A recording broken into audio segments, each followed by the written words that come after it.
نبی پاک صلی اللہ تعالی علیہ وسلم نے بیوی کے بارے میں پتہ کیا فرمایا؟ فرمایا جب تم نکاح کر لیتے ہو تو اپنا ایمان محفوظ کر لیتے ہو۔ اب میں اس کی شرح نہیں کرتا، اب خود کر لیجئے گا کہ وہ ایک ایسی شخصیت ہوتی ہے کہ جس کی موجودگی میں آپ کا ایمان محفوظ ہے۔ اب میں نہیں سمجھتا کہ اس سے بڑی بات کوئی اور ہو سکتی ہے، جس کی موجودگی میں آپ کا ایمان، اور بھئی یہ حدیث پاک عرض کر رہا ہوں، نکاح جب کوئی کر لے تو اس نے اپنا ایمان مکمل کر لیا۔ اس کا معنی یہ ہوا کہ آپ کا ایمان محفوظ ہے اس کی موجودگی میں۔ تو اس سے زیادہ بھی، یعنی ایمان سب سے قیمتی چیز ہے نا، تو اس کے محفوظ ہونے کی وجہ حضور نے نکاح بیان کر دی۔ اب میرا خیال ہے بیوی اگر کوئی اس سے بڑا حقوق مانگے گی تو بیوقوفی کرے گی۔ اتنا بڑا درجہ نبی کریم نے اسے عطا کر دیا، اتنا بڑا مقام دے دیا کہ تو خامد کے ایمان کے محفوظ ہونے کا ذریعہ بن گئی ہے۔ عورت کو جو حقوق رسول کریم صلی اللہ تعالی علیہ وسلم نے عطا فرمائے، نبی پاک نے جو حقوق دیے، دیکھیں نا، حضرت عبداللہ ابن عمر رضی اللہ تعالیٰ عنہ کی اہلیہ بیمار تھی، تو جلدی جلدی سے وہ آئے، تو جب بہت جلدی ہو، سفر بڑا شدید تھا، تو آپ نے جلدی سے نماز ادا کی، جلدی سے چلے۔ آپ کے خادم کہنے لگے حضور خیریت ہے؟ فرمایا میری بیوی بیمار ہے۔ تو اس نے عرض کی حضور آپ کی اہلیہ بیمار ہے، تو آپ نے نماز بھی جلدی سے پڑھی، سفر بھی جلدی جلدی کیا۔ تو فرمانے لگے یہ وہ چیزیں ہیں جو ہمیں مدینے والے رسول نے سکھائی ہیں۔ آپ اس کیفیات کو سمجھیں کہ حضور صلی اللہ علیہ وسلم نے درس دیا۔ اور پھر ایک اور بہت بڑی بات، یہ فضیلت کسی اور کو نہیں دی، جو عورت کو حضور نے فضیلت دی، یہ فضیلت کسی اور کو نہیں دی۔ کبھی حضور نے فرمایا کہ تمہارا ابا تمہارے ساتھ بہت سخت رویہ کرے تو تم نے اس کو اس سختی پر داد دینی ہے؟ فرمایا چلو اگر وہ زیادتی بھی کرے تو تم نے اس کے ساتھ سلوک اچھا ہی کرنا ہے۔ لیکن آپ ایک بات کو سمجھے نا کہ بچے کے بارے میں، بیٹے کے بارے میں، بیٹی کے بارے میں فرمایا 10 سال کے ہو کے نماز نہ پڑھے تو سختی کرو، تمہارا ڈنڈا بھی لٹکنا چاہیے۔ بہت ساری جگہوں پہ بہت سارے لوگوں کے لیے سختی کا حکم دیا، لیکن عورت کے لیے حضور نے جو جملے کہے، اصل میں ہم سمجھتے ہیں کہ یہ ایک بات ہے، مشہور ہو گئی ہے روایت حدیث، تو بس اس کے پس منظر پر اور جملوں کے حسن پر شاید معاذ اللہ غور کرنے کی ضرورت نہیں۔ ذرا اس لفظ کی تاثیر پر غور کریں۔ حضور نے فرمایا عورت ٹیڑھی پسلی سے پیدا کی گئی ہے، یہ ٹیڑھی ہے، کو سیدھا کرنے کی کوشش کرو گے تو ٹوٹ جائے گی۔ تو حضور پھر ہمارے لیے حکم کیا ہے؟ فرمایا جیسی ہے تم اسی کے ساتھ نبھا کرو۔ آپ سمجھیں کہ اتنا محفوظ حضور نے درجہ دے دیا بی بی کو، اتنا محفوظ کہ فرمایا غلطی بھی ہو تو میرے غلاموں تم اس کے ساتھ نبھا کرو، گزارا کر لو۔ کو کیا اور حق چاہیے عورت کو، جس کو اس کی غلطیوں سمیت نبی پاک نے قبول کرنے کا حکم دے دی کہ اس کی کمزوریوں سمیت قبول کر لو۔ اب اس کو اور کیا، کوئی کمزوریوں سمیت قبول کرتا ہے؟ کبھی آپ دکان پہ بیٹھے ہو تو آپ کہیں بھی اس میں یہ بھی غلطی، میرے مال میں یہ بھی کمزوری ہے، یہ بھی کمزوری ہے، یہ بھی کمزوری ہے، تو کر لے قبول؟ کرتا ہے کوئی؟ کوئی شخص ایسا ہو جو کسی چیز کی کمزوریاں بیان کر کے کہ اسے قبول کرو؟ پر رسول کریم صلی اللہ تعالی علیہ وسلم نے نا ہمیں سبق دیا، حضور نے ہمیں درس دیا، نبی پاک نے ہمیں پیغام دیا۔ فرمایا یہ ٹیڑھی ہے، سیدھی کرنے کی کوشش کرو گے تو بیچاری ٹوٹ جائے گی، تو اس کے ساتھ نبھا کر جاؤ۔ آپ میری بات کو سمجھیے گا۔ چلیں میں اس پر ایک اور بخاری مسلم کی حدیث پڑھتا ہوں۔ حضرت سلمان فارسی رضی اللہ تعالیٰ عنہ اور حضرت ابو درداء کے درمیان بھائی چارہ تھا۔ مکے سے مدینے جب لوگ آئے تو حضور نے بھائی بھائی بنایا تھا، ان کے درمیان بھائی چارہ تھا، تو ابھی پردے کی آیات نازل نہیں ہوئی تھی، تو لوگ ایک دوسرے کی طرف جاتے تھے۔ حضرت سلمان فارسی رضی اللہ تعالیٰ عنہ حضرت ابو درداء رضی اللہ تعالیٰ عنہ کے گھر میں تشریف لے گئے تو دیکھا کہ ان کی بیوی بڑی غمگین بیٹھی ہیں۔ تو آپ نے فرمایا بہن کیا ہوا؟ تو کہنے لگی تمہارے بھائی کو دلچسپی کوئی نہیں رہی، ہر روز روزہ رکھ لیتا ہے اور ساری رات نفل پڑھتا ہے۔ حضرت سلمان فارسی کہنے لگے ٹھیک ہے کر لیتے ہیں بندوبست. نماز دین ہے کہ نہیں؟ دین ہے نا یہ چیزیں.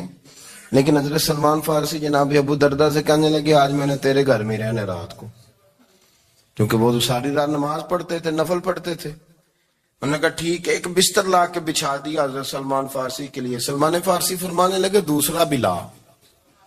کہا وہ کیا کرنا ہے؟ فرمانے لگے تو نے بھی سونا ہے، میں نے بھی سونا ہے، تو نے بھی سونا ہے. عشاء پڑھیں گے اور پھر دونوں سوئیں گے. کہا میں نے تو نماز پڑھنی ہے. فرمایا تہجد کے وقت اٹھ کے پڑھیں گے. اللہ کے رسول بھی رات آخری حصے میں جا کے نماز پڑھتے ہیں. ادھر ساتھ سلا لیا. وہ تھوڑی کو دیر سوئے، اب عادت تھی ساری رات اٹھنے کی. ذرا اٹھنے لگے بستر سے تو حضرت سلمان فارسی فرمایا چپ کر کے سو جا، وہ بڑی رات پڑی ہوئی، چپ کر کے سو جا. وہ لیٹ گئے، پھر اٹھنے لگے تو فرمایا سو جا چپ کر کے، بڑا ٹائم ہے. سحری کے وقت اٹھے، نفل پڑھے. ان کا ارادہ تھا روزہ رکھنے کا، تو فرمانے لگے کل رکھا تھا نا نفلی روزہ، جی رکھا تھا، پرسوں بھی رکھا تھا، ترسوں بھی رکھا تھا. فرمایا آج نہیں رکھنا، آج میں تیرا مہمان ہوں، سارا دن کٹھے مل کے روٹیاں کھائیں گے، آج نہیں روزہ رکھنا. سلا دیا. اب حضرت ابو دردہ رضی اللہ تعالیٰ عنہ کہہ تو کچھ نہ سکے، پر کہنے لگے سلمان تم پتہ تم کیا کر رہے ہو؟ نہ تم نے مجھے رات اٹھ کے زیادہ نفل پڑھنے دیے، سویرے روزہ نہیں رکھنے دیا. تو حضرت سلمان فارسی کہنے لگے کوئی لمبی بات تو نہیں نا، چلتے ہیں نا ابھی فجر میں مسجد نبی میں، تو نبی پاک کو بتاتے ہیں. سرکار دو عالم علیہ السلام کی خدمت میں تو اپنی بات کرنا، میں اپنی کروں گا. حضور نتیجے کا اعلان فرما دیں گے، بات طے ہو جائے گی. حاضر خدمت ہوئے، عرض کی یا رسول اللہ صلی اللہ تعالی علیہ وسلم یہ ساری رات نفل پڑھتے ہیں، ہر روز روزہ رکھتے ہیں، ان کی اہلیہ غمگین بیٹھی ہیں، حکم فرمائے. تو نبی پاک صلی اللہ علیہ وسلم نے فرمایا پھر ہوا کیا؟ یا رسول اللہ میں نے رات سلایا ہے، سحری میں اٹھایا ہے، سویرے روزہ نہیں رکھنے دیا. نبی پاک نے فرمایا سلمان فارسی نے ٹھیک کیا ہے، سلمان فارسی نے ٹھیک کیا. پھر حضور نے فرمایا، نبی کریم نے فرمایا ابو دردہ تیرے اوپر اگر اللہ کا حق ہے، اس کے رسول کا حق ہے، دین کا حق ہے، تو فرمایا تیری آنکھ کا بھی تیرے اوپر حق ہے، تیرے وجود کا بھی تیرے اوپر حق ہے. یہ حضور نے فرمایا تیرے بچوں کا بھی تیرے اوپر حق ہے، تیری بیوی کا بھی تیرے اوپر حق. اس حق کو بھی سمجھے. حقوق اللہ بھی ہیں، پر تیری آنکھ کا بھی تیرے اوپر. کیا مانا کہ تیری آنکھ سونا چاہتی ہے تو اسے سلا بھی. تیرے وجود کا بھی تیرے اوپر حق. تو تیرا وجود آرام کرنا چاہتا ہے تو اسے آرام بھی کرا. اور پھر وہاں نبی پاک صلی اللہ علیہ وسلم نے فرمایا میں تم سب سننا یہ لفظ حدیث کے، حضور نے اسی موقع پر فرمایا میں تم سب سے زیادہ اپنے رب کو جانتا ہوں اور میں تم سب سے بڑھ کر اپنے رب سے ڈرتا ہوں. حضور فرمانے لگے میں روزہ بھی رکھتا ہوں، افطار بھی کرتا ہوں، یعنی کبھی رکھتا ہوں اور کبھی نہیں رکھتا. فرمایا میں نفل بھی پڑھتا ہوں اور اپنی بیویوں کو وقت بھی دیتا ہوں. سرکار مسجد میں بھی آتے تھے، نواسوں کے ساتھ کھیلا بھی کرتے، ان کے ساتھ پیار بھی کرتے. تو اتنے بڑے حقوق حضور نے بیان فرمائے عورتوں کے کہ تمہاری بیوی کا بھی تمہارے اوپر. لو ایک حدیث بخاری کی اور یہاں بیان کر دیتا ہوں. ایک شخص نے آ کے عرض کی یا رسول اللہ صلی اللہ تعالی علیہ وسلم جہاد کے لیے تیاری ہو گئی ہے، صفیں بن رہی ہیں، مجاہدین کی تیاری ہے، تو میرا بھی نام لکھ دیا گیا ہے مجاہدوں کی لسٹ میں، لیکن یا رسول اللہ صلی اللہ تعالی علیہ وسلم میری بیوی نے حج کی تیاری کر لی ہے اور میرے دوستوں نے صحابہ نے میرا نام مجاہدین کی لسٹ میں لکھ دیا، تو میرے لیے کیا حکم ہے؟ یہ بخاری مسلم ہے. تو نبی پاک صلی اللہ تعالی علیہ وسلم نے فرمایا جہاد پہ کوئی اور چلا جائے گا تو بیوی کے ساتھ حج کرنے جا، اسے محرم کی ضرورت ہے، وہ تیرے بغیر کیسے جائے گی؟ مجاہدین کو تو اور مجاہد مل جائے گا، پر تو اپنی بیوی کے ساتھ جانا. نبی پاک صلی اللہ علیہ وسلم نے مرد کو محافظ بنایا ہے، عورت کو مرد کا قیدی نہیں بنایا، بلکہ عورت کو حفاظت عطا کی اور مرد کو اس کا محافظ بنایا. اب بچیاں آزاد ہونا چاہتی ہیں، اور آزادی بھی وہ والی کہ جو بنیادی طور پر آزادی نہیں، فحاشی ہے. میں نے بہت پہلے کہا ہے کہ اسلام بیٹیوں کو قیمتی سمجھتا ہے. جس بندے کے پاس 20 تولے سونا ہو وہ چوک میں لے کے نہیں آتا، وہ قیمتی چیز ہے اس نے چھپا کے رکھی ہوتی ہے. تو جو نبی پاک صلی اللہ علیہ وسلم کا کلمہ پڑھنے والے بیبیاں، اسلام انہیں قیمتی سمجھتا ہے. کہتا ہے کہ تم قیمتی ہو لہذا گھر کے اندر رہو، تم باہر نہ ہو. لیکن عورتیں ہیں کہ ان کو بلا وجہ لوگ خراب کر دیتے ہیں اور بلا وجہ وہ اس مغالطے کا شکار ہو جاتی ہیں. اب آگے بڑھتے ہیں. قرآن مجید نے سورہ نور کی آیت نمبر 30 میں کہا کہ کل للمؤمنین یغضوا من ابصارہم. فرمایا کہ اے محبوب علیہ السلام مومن مردوں سے کہہ دو کہ اپنی نظریں جھکا کے رکھیں، اپنی نظریں. اور اگلی آیت میں فرمایا وَقُلْ لِلْمُؤْمِنَاتِ يَغْضُضْنَ مِنْ أَبْصَارِهِنَّ. فرمایا کہ اے محبوب مومن عورتوں سے بھی کہہ دو کہ اپنی نظریں جھکا. مرد بھی اپنی نظر جھکا کے رکھے گا عورت کی طرف، لیکن یہ ساری پابندی صرف مرد پر نہیں، عورت بھی غیر محرم کا چہرہ نہیں دیکھے گی، اس پر بھی اسی طرح نظر جھکانے کا حکم ہے جس طرح کے وہ ہر دکاندار کو بھائی جان کہہ کے گفتگو کرنے کی اس کو بھی اجازت نہیں ہے کہ وہ سمجھے کہ پابندی تو مرد نے کرنی تھی، میں نے تھوڑی کرنی تھی. وہ جس کے پاس جائے، جہاں بھی جائے، ڈاکٹر کے پاس جائے، باہر جائے، تو وہ جس طرح مرضی اس کا دل چاہے وہ بات چیت کرے. اس کی عورت کو بھی اجازت اسلام نہیں دیتا. بنیادی طور پہ اسلام شرم و حیا کا دین ہے، حیا کی بات کرتا ہے. حیا کی جب ہم تعریف کرتے ہیں تو حیا کی تعریف یہ ہے کہ کوئی کبھی چیز دیکھ کے نا تو آپ کی طبیعت میں کراہت محسوس ہو، آپ کوئی غلط جملہ منہ سے نکالتے ہوئے ذرا جھجکیں، آپ کوئی غلط بات کرتے ہوئے تھوڑا بوجھ محسوس کریں.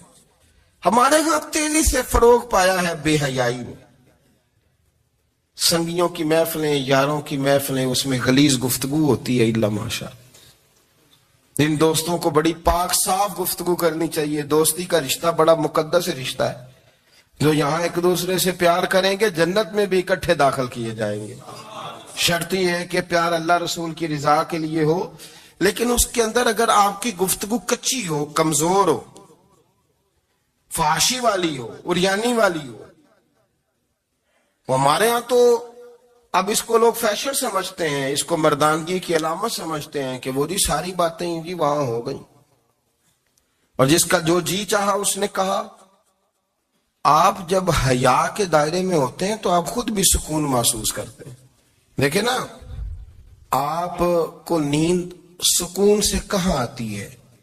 جہاں کمرہ بند ہو، چاروں جانب دیوار ہے، اوپر چھت ہے، خالی دروازہ بھی کھلا ہوا ہونا تو جب بندہ سکون لینا چاہتا ہے تو کہتا ہے یار ذرا دروازہ ذرا بند کر دو.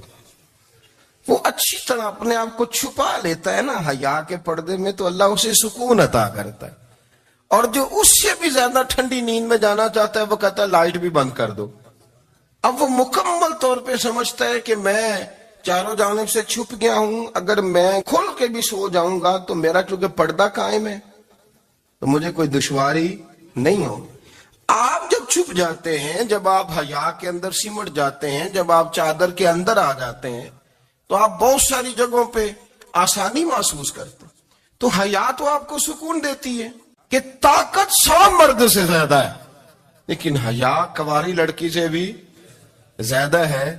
اس کا معنی یہ ہوا کہ جس ٹہنی کو پھل زیادہ لگ جاتے ہیں وہ جھکا کرتی.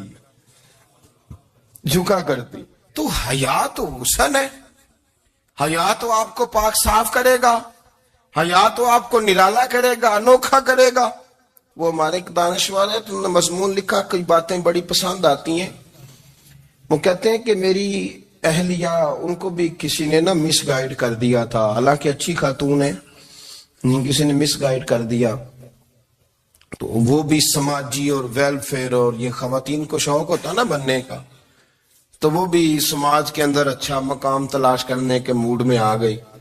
تو کہیں ایک دن جانا تھا تو بڑی بن سنور کے میرے ساتھ وہ گاڑی میں بیٹھ گئی. تو میں گاڑی میں، عورتوں کو یہ بھی مسئلہ ہوتا ہے نا کہ ہماری تعریف کرو، تو کئی دفعہ بعض مردوں بیچاروں کو جھوٹ بولنا پڑتا ہے، تو زبردستی کراتی ہے نا جی.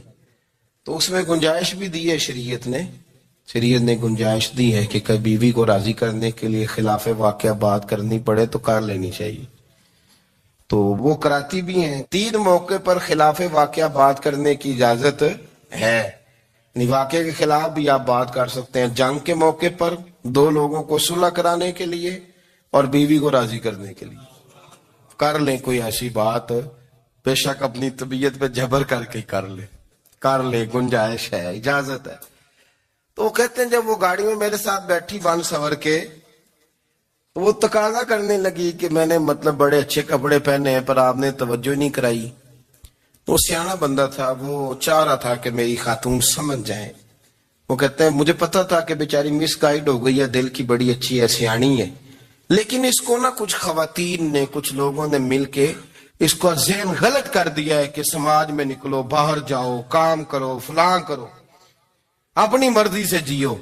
تو میرے ساتھ گاڑی میں بیٹھی کہیں جانے کے لیے، تو مجھ سے کہنے لگی کہ آپ نے میری طرف توجہ ہی نہیں کی، آپ نے کوئی ذکر ہی نہیں کیا کہ میں کیسی لگ رہی ہوں۔ تو وہ کہتے ہیں میں نے اسے کہا کہ اگر تو ناراض نہ ہو تو پھر میں صحیح والی تعریف کر دوں۔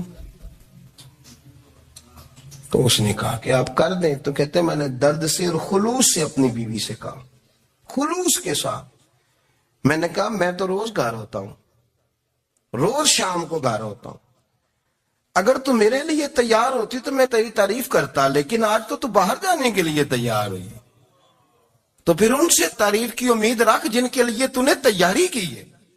میرے لیے تیاری کرتی تو میں تو ہر شام تیرے پاس ہوتا ہوں۔ کہتے ہو میرے لفظوں میں درد تھا تو وہ بھی رو پڑی، اور کہنے لگی آپ گاڑی روک دیں، مجھے باہر جا کے کسی کو راضی نہیں کرنا، میں نے اسے راضی کرنا ہے جس کو رب کریم نے میرا شوہر بنایا ہے اور میرے لیے منتخب کیا ہے میرے ماں باپ کو، میں واپس لوٹتی ہوں۔ یہ ایک پہلو ہے سلگتا ہوا، اس کو سمجھا جائے۔ رسول کریم صلی اللہ علیہ وسلم عرب کی کواری لڑکیوں سے زیادہ حیا والے تھے، کواری لڑکیوں سے زیادہ حضور حیا فرمایا کرتے تھے۔ جب خانہ کعبہ کی مکہ شریف میں تعمیر ہو رہی تھی نا، اہل عرب اس کو تعمیر کر رہے تھے، تو نبی پاک صلی اللہ علیہ وسلم اپنے چچا حضرت عباس کے ساتھ خانہ کعبہ کی تعریف میں مصروف تھے۔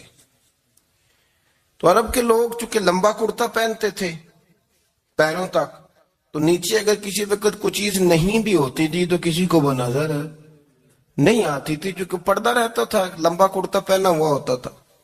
تو جب بچے، سرکار کی عمر مبارک بھی ابھی تھوڑی تھی، تو اس طرح بچے جب نکلتے تو وہ کئی دفعہ اپنی تہمت اتار دیتے نیچے سے، اور کوئی مزدوری کرنے لگتے تو 3-4 طے کر کے تہمت کی کندھے پہ رکھ لیتے، جس طرح کبھی دیہاتوں میں لوگ کپڑا سر پہ رکھتے تھے کہ اوپر اگر کوئی وزنی چیز رکھیں گے تو وہ تکلیف نہیں دے گی۔ نبی پاک صلی اللہ علیہ وسلم بھی سب لوگوں کے ساتھ خانہ کعبہ کی تعمیر میں شامل تھے۔ تو حضرت عباس رضی اللہ تعالیٰ عنہ نے کہا حضور سے، ابھی اعلان نبوت بھی نہیں فرمایا تھا، بھتیجے آپ بھی تامد اتاریے، یہ صحیح مسلم میں حدیث موجود، اور اس کو کندھے پہ رکھ لیجیے، آپ اینٹیں اٹھا کے لا رہے ہیں تو ذرا آپ کو تکلیف نہیں ہوگی۔ تو سرکار دو عالم صلی اللہ علیہ وسلم سے یہ بات کہی، اور پھر جلدی سے حضور کی تہمت کو نکال کے حالانکہ لمبا کرتا پہنا ہوا ہے، تو وہ جیسے ہی ان کے کندھے پہ رکھا اینٹیں رکھنے کے لیے، تو سرکار تو زمین پہ گر گئے، بے ہوش ہو گئے، آنکھیں آسمان کی طرف، اور پھر حضور پکار رہے ہیں آزاری آزاری آزاری، میرا تامت دے دو، میرا تامت دے دو۔ کبھی کوئی شخص اس وجہ سے بھی بے ہوش ہوا ہے کہ میرے وجود سے کپڑا اتر گیا ہے؟ حالانکہ سرکار پر وہ بے ہوشی بھی نبی پاک کا وہ جو غلبہ ہے نا شرم و حیا کا، اس کی وجہ سے ہوئی، ورنہ تو حضور فرماتے ہیں کہ میری آنکھیں سو جاتی ہیں، دل تو میرا اس عالم میں بھی جاگتا رہتا ہے۔ تو سرکار زمین پہ تشریف لے آئے، آنکھیں میرا تامت دے دو، میرا تامت دے دو، تو جلدی سے انہوں نے تامت دیا تو حضور نے باندھ لیا۔ پھر طبیعت مبارک میں تسلی ہوئی، یعنی ہم اس رسول کے غلام ہیں کہ جن کے تو وجود سے کپڑا اتر جائے تو حضور برداشت نہیں کرتے، قبول نہیں فرماتے، تکلیف شروع ہو جاتی۔ لیکن یہاں نوجوان ہیں اور بڑا قد کاٹ ہے اور بڑے بڑے سمجھدار لوگ ہیں، گرمی آتی ہے تو شارٹ کپڑے پہن کے گھومتے ہیں، ان کو خیال نہیں کہ یہ وہ والا لباس ہے جو باہر تو کیا گھر میں اماں کے سامنے نہیں پہننا چاہیے، بہنوں اور بیٹیوں کے سامنے نہیں پہننا چاہیے. آپ کی گفتگو میں شرم و حیا ہو، آپ کے لب و لہجے کے اندر حسن ہو. آپ کو پتہ ہے نبی پاک صلی اللہ علیہ وسلم نے فرمایا میری امت میں سب سے زیادہ حیا کرنے والے عثمان غنی ہیں.